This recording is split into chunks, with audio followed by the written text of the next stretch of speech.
Bueno, pues ¿cómo va el caso de corrupción este de la PSOE? La verdad es que no estoy muy puesto, pero aquí tenéis a Pedro Sánchez hablando sobre ejemplaridad. Las tramas de corrupción que afectan al partido del gobierno suponen una mancha en la proyección internacional y en el prestigio de nuestro país.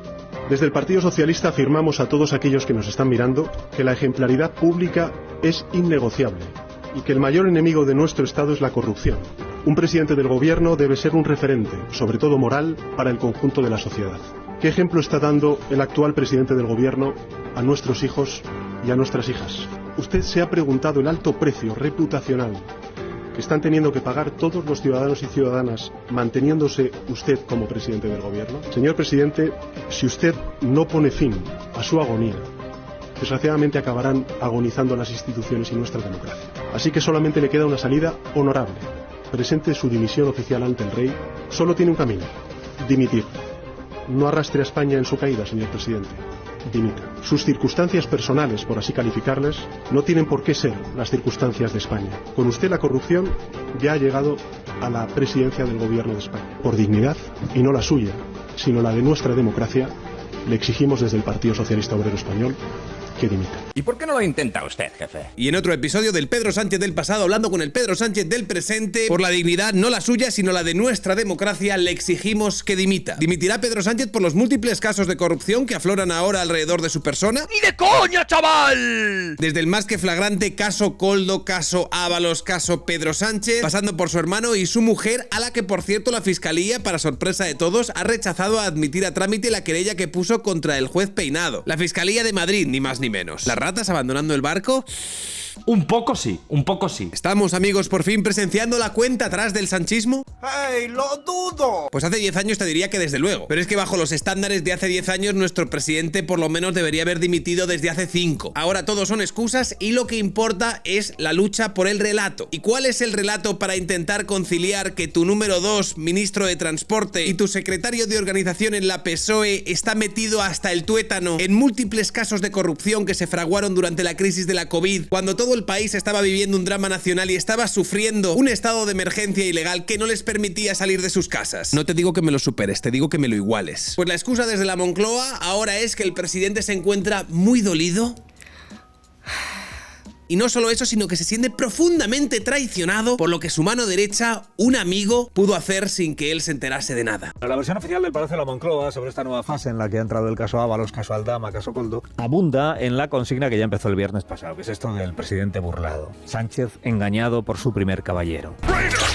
Porque eso es Sánchez ahora mismo, amigos míos, una víctima más. Un pobre presidente del gobierno ingenuo e inocente que cayó en las garras de un secretario de organización del partido, corrupto y sin escrúpulos, que se aprovechó de él para sus tramas mafiosas. ¿Y cuánto le engañó? Según ellos, mucho. Según la realidad, pues a lo mejor no tanto. O sea, no le engañó sobre el advenimiento de Delcy Rodríguez, ni sobre la opacidad con que pretendía recibirla en su despacho del ministerio. Sobre eso no le engañó. Pero el oficialismo exprime la teoría del burlador burlado y difunde además el drama personal de este Pedro Sánchez herido porque su camarada, compadre, amigo y subordinado le traicionó. El entorno del presidente dice que se siente traicionado, proclama y pregona la prensa amiga. Claro, esta sería la versión oficial, pero ¿qué es lo que sucede con la versión oficial? Es una mierda. Pues que básicamente no encaja demasiado con la parte en la que Pedro Sánchez por alguna razón prescindiría del señor Ábalos cuando con nocturnidad y alevosía le cortó la cabeza junto con Carmen Calvo e Iván Redondo. Y es que muchos sospechan que algo debía olerse el señor Pedro Sánchez cuando retiró de la primera línea de guerra al señor José Luis Ábalos. Pero por supuesto, hasta que salgan más evidencias, esto solo serían especulaciones. Hablan del oficialismo intentando conciliar la idea de que el presidente estaba en babia criatura con la insinuación de que se cargó a Ábalos del gobierno y del partido precisamente por higiene democrática. Conciliar ambas cosas es un poco complicado, porque si Sánchez repudió a Ábalos por sus manejos, es que conocía sus manejos. Y si no los conocía, pues no pudo ser ese el motivo de que le echara del gobierno y del partido. El misterio que nadie ha resuelto desde junio del año 2021. ¿Por qué despidió el presidente, por sorpresa, a su capataz, cuando este ya se veía de ministro de Defensa? Decían las crónicas.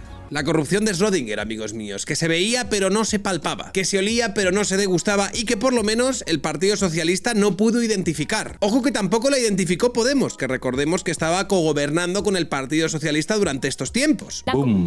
Aunque ahora los podemitas pues se han sumado a la ola acusadora y apuntan directamente al que fuera su ex jefe, el señor Pedro Sánchez. Es el super yo de la derecha. Se ha demostrado una vez más que la corrupción en el bipartidismo no es una cuestión de manzanas podridas, es una cuestión sistémica. Que tengo que recordarle a este señor que este caso de corrupción se habría dado en el seno del gobierno del que ellos mismos participaban. Gobierno, bro. Amigo Pablo Fernández, que tus jefes estaban en la ejecutiva de ese gobierno, crack. Que el PSOE intenta ahora quemar en la plaza pública a Ábalos, el que fue nada más y nada menos que su anterior secretario de organización, nada más y nada menos que el número 3 del PSOE y la mano derecha de Sánchez, no es creíble.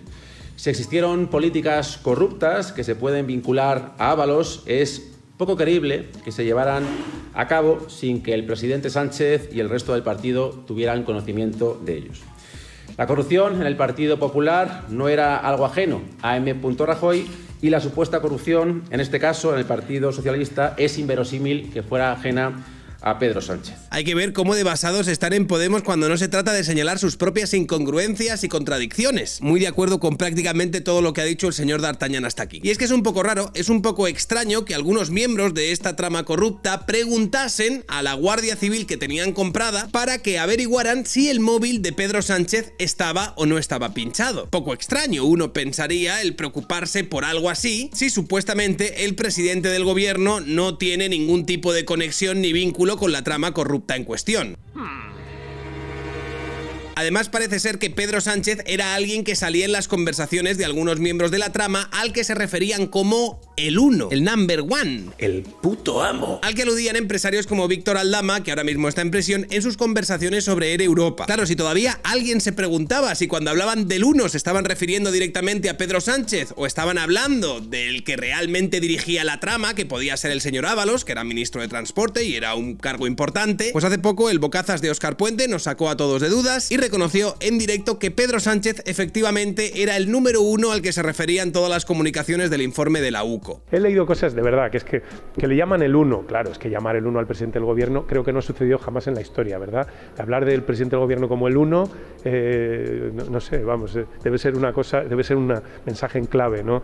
En fin. A ver, crack, que lo chungo no es que le llamen el 1, el 2 o el 119, que lo jodido es que salga de forma sistemática en las conversaciones que está teniendo una trama corrupta, sobre todo cuando se refieren a empresas públicas que luego fueron rescatadas por el gobierno. Y tú, orangután, estás defendiendo la naturaleza del mote, pues vaya, que llamen el 1 al presidente, menudo crimen. Cuando lo incriminatorio es en realidad que identifiquemos que efectivamente cuando se referían al 1 se estaban refiriendo a Pedro Sánchez. Eres un idiota. Pero bueno, ¿qué os voy a contar? Cosas de Óscar Puente. Y él dice que el gobierno está muy tranquilo y que el Partido Socialista está tranquilísimo. Y teniendo en cuenta las tragaderas de sus votantes y del equipo de opinión sincronizada que les defiende, pues la verdad es que no es para menos. Porque hay que decir que a nivel de relato la cosa está francamente difícil de defender. Pero el problema es que el presidente tiene algo que explicar con urgencia y es lo siguiente. Nada de lo que la trama en muy distintos frentes, sea lo de Delci, sea lo de las mascarillas, sean los apaños que al parecer han tenido en operaciones de rescate, que no significa que el rescate sea ilegal. En fin, en todas y cada una de las subtramas aparecen los mismos nombres, incluyendo en el caso de la mujer del presidente Begoña Gómez, y en todos los casos, y esto es lo importante, no hubieran prosperado sin el visto bueno del propio presidente. Va a tener que decir y hacer algo más para que sus responsabilidades políticas, que me parecen máximas e inaplazables, puedan otra vez despacharse con una apelación a una transparencia que no existe y con una apelación a una limpieza y a una ética que nadie ve. Una ética que nadie ve y que nadie vio. Porque en el caso de Ábalos, cuando empezaban a salir las informaciones sobre el caso del Delcy Gate y Delcy Rodríguez y las maletas que habían llegado sospechosas al aeropuerto de Barajas, en aquel momento toda la izquierda se cerró en banda hacia esa máquina del fango de la ultraderecha que estaría castigando y señalando al bueno del ministro de Transporte, el señor Ábalos, y le dedicaban cual focas amaestradas copiosas ovaciones como la que podemos ver a continuación.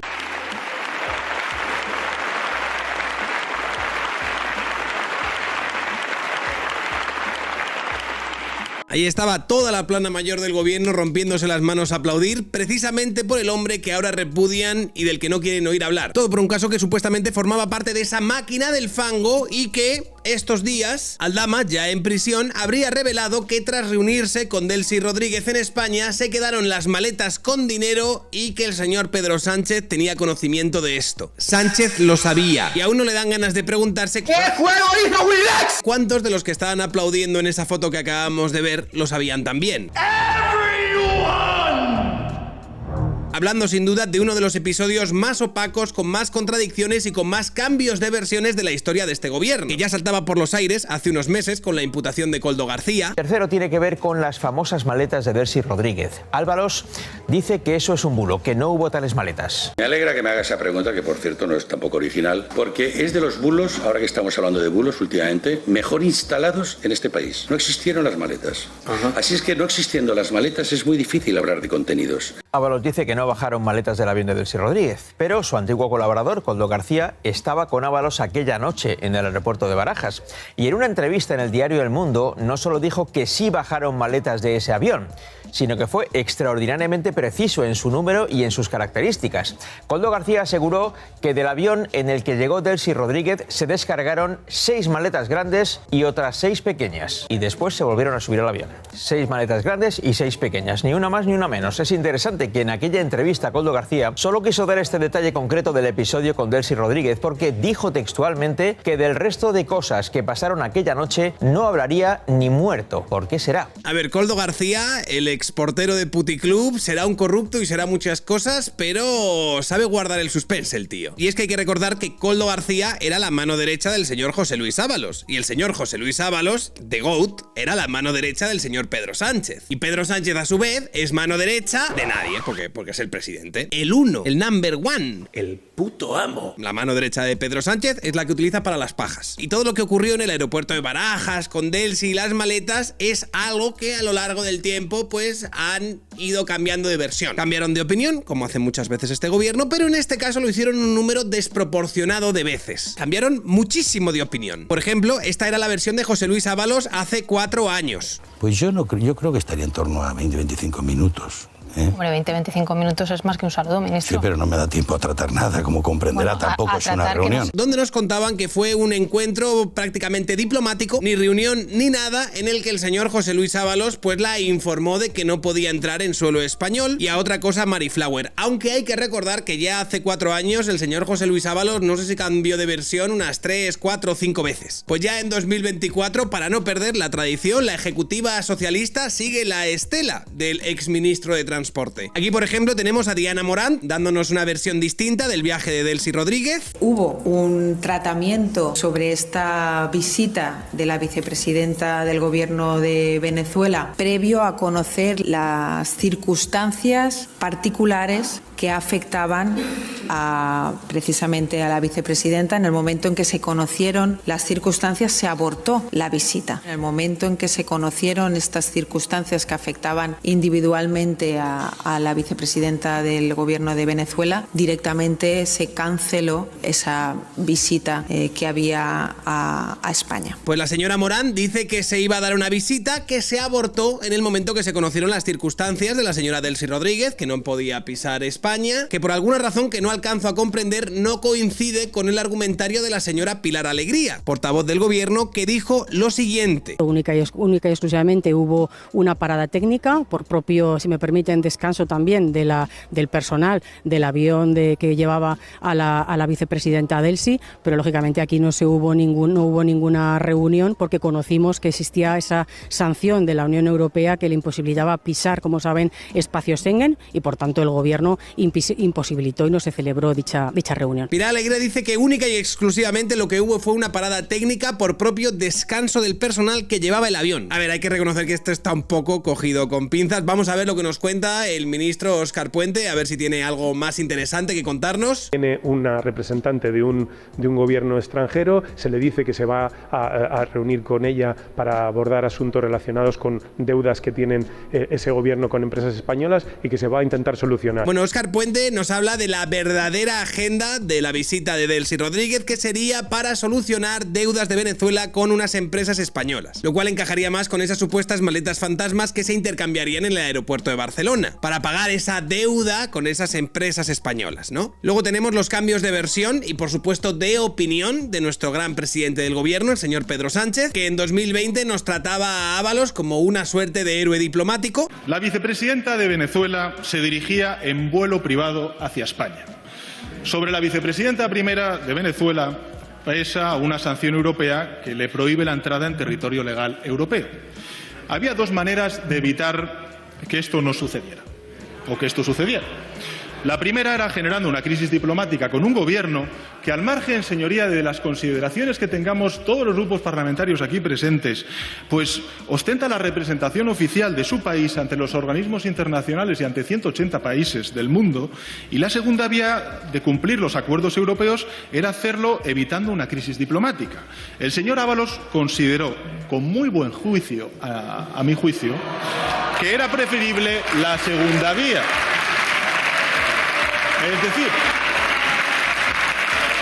Es decir,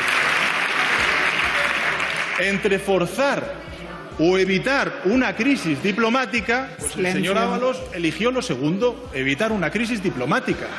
Señor Maroto, ¿dónde está el reproche? ¿Dónde está el reproche?, decía Pedro Sánchez con media sonrisa ante los aplausos de toda su bancada y de un Pablo Iglesias que, por cierto, estaba a su derecha. Hoy, por lo que sea, las sonrisas han desaparecido y tenemos a un Pedro Sánchez con rostro solemne diciéndonos lo siguiente. Sobre el viaje, o el mejor dicho, no viaje de la vicepresidenta de Venezuela a España. Mire, la participación del Gobierno de España y la mía en particular sobre esta cuestión es la siguiente.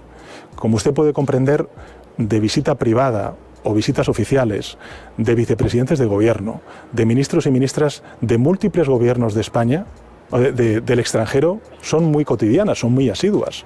A mí, efectivamente, el exministro Ábalos me informó de esta visita privada de la vicepresidenta Delcy Rodríguez a España, y cuando el gobierno de España se percató de que había unas sanciones individuales a la vicepresidenta del gobierno de Venezuela, Delcy Rodríguez, pues efectivamente se canceló esa visita.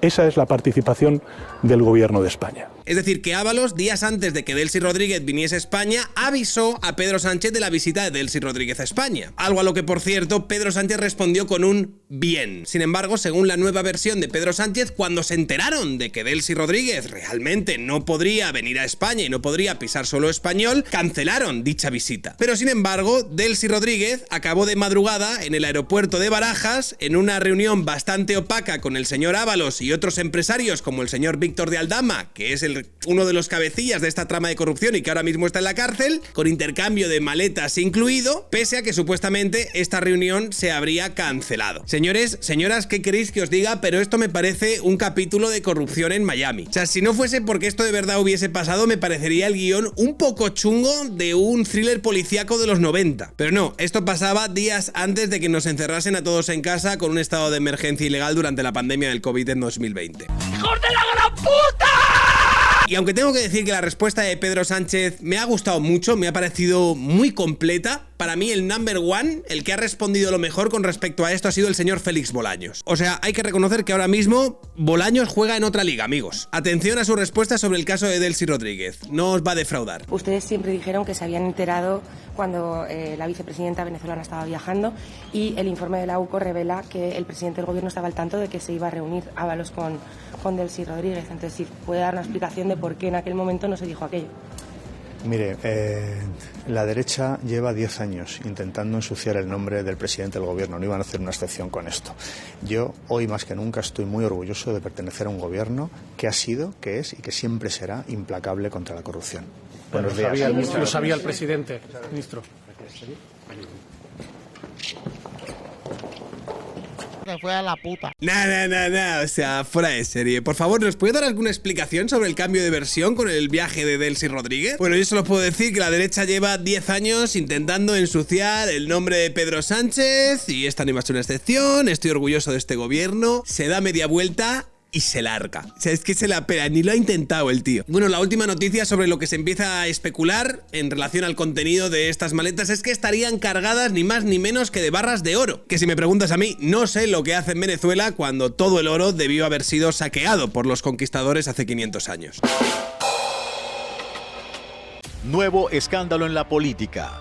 España descubre que Delcy Rodríguez se robó de Venezuela 104 barras de oro con un valor de $1.728.352 y la vendió por $68.498.254 a Bancasa Sociedad Anónima. Además, aseguran que Delcy y Bancasa compartieron la diferencia de precio. La información recopilada revela que Delcy Rodríguez se llevó 40 maletas llenas de oro como complemento del robo. Y es que de acuerdo a la información publicada por el periódico elmundo.es, la Guardia Civil intervino un mensaje enviado por Ábalos a Sánchez Castejón, en el que había dado el visto bueno para la visita de Rodríguez a España en aquel entonces. Además de esto, también salió a relucir que Aldama negoció con Delcy Rodríguez en la compra de 104 barras de oro venezolano del Fondo de Desarrollo Nacional de Venezuela, Fonden, para Bancasa Sociedad Anónima, por un valor aproximado de $68 millones, 498.254,11, según el último informe de la Unidad Central Operativa UCO de la Guardia Civil, enviado al juez instructor Ismael Moreno. El oro de la patria, el oro del pueblo. Este oro es para el pueblo. Pero no os preocupéis porque la investigación está en buenas manos y si algo ha caracterizado al Partido Socialista a lo largo de la historia es por su transparencia y su plena disposición siempre a colaborar con la justicia, excepto cuando la justicia está investigando a la mujer del presidente. Entonces ahí no hay que colaborar con la justicia y la justicia es lawfare. Pero cuando se trata del caso de corrupción que salpica a uno de los suyos, cuando se trata del caso de corrupción del señor Ábalos, plena colaboración con la justicia. El señor Ábalos tendrá que defenderse como le corresponde en los tribunales, si es que al final es investigado y ya está. Nosotros no tenemos ningún temor. Nosotros no destruimos pruebas, nosotros hacemos auditorías, nosotros colaboramos con la justicia. Que dicen que ellos no destruyen pruebas, pero hace apenas un mes hay que recordar que desaparecieron cientos de actas de contratos públicos por una actualización tecnológica. Hay que recordar que entre estas actas estaban las de los contratos del Ministerio de Sanidad de la compra de material sanitario en 2020. La casualidad.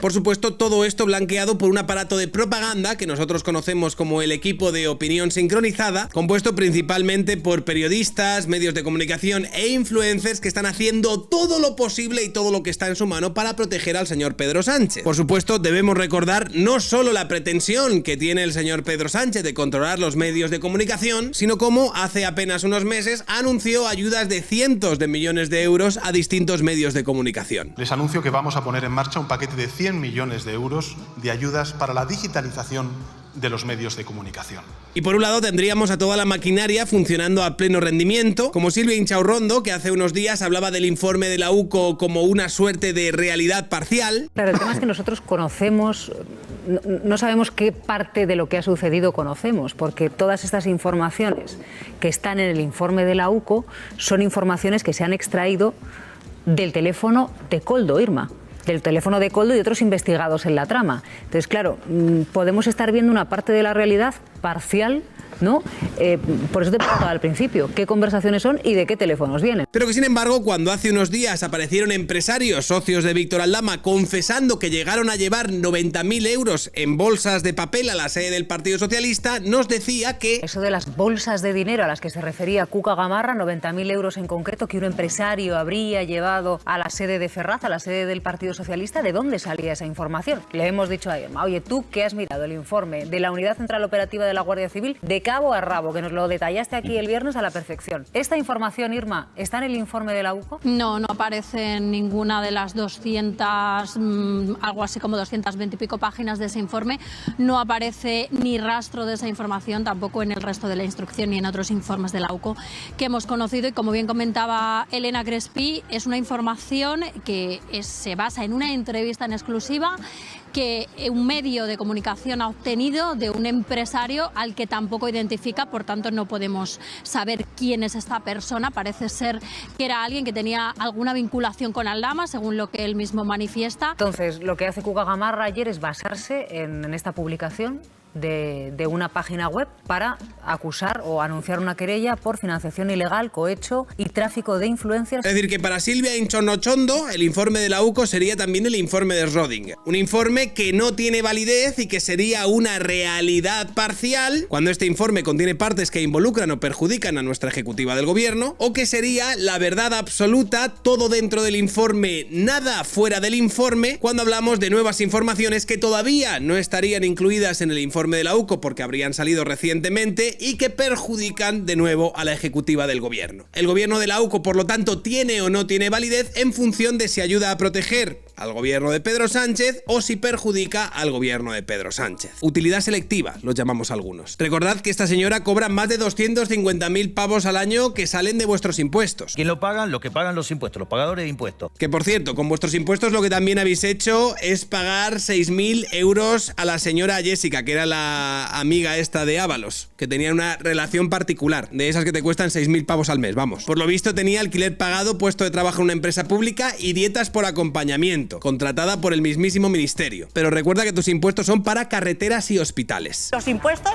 es para pagar la sanidad, para pagar la educación, para los servicios sociales, para que las calles estén en condiciones. Seguiremos informando. Soy un tío blancuetero, dale like si te ha gustado el vídeo, compartid y suscribiros al canal. Recordaros que abajo tenéis el enlace para poner todas vuestras noticias, sugerencias, tweets, episodios, Instagrams, TikToks a los que queréis que reaccione. Ahí abajo está. Quiero dar las gracias a la gente que me apoya, quiero dar las gracias a la gente que me sigue, a los que estáis suscritos al canal, a los que no os tiraría en mitad del Atlántico con un ancla atada al tobillo. Quiero dar las gracias a toda la gente que está en Twitch todos los días y que me apoya por ahí, a los que me apoyáis por PayPal, a los que me apoyáis por Patreon, a mis privilegiados, opresores, machirulos, señoros y otros tíos blancos hetero.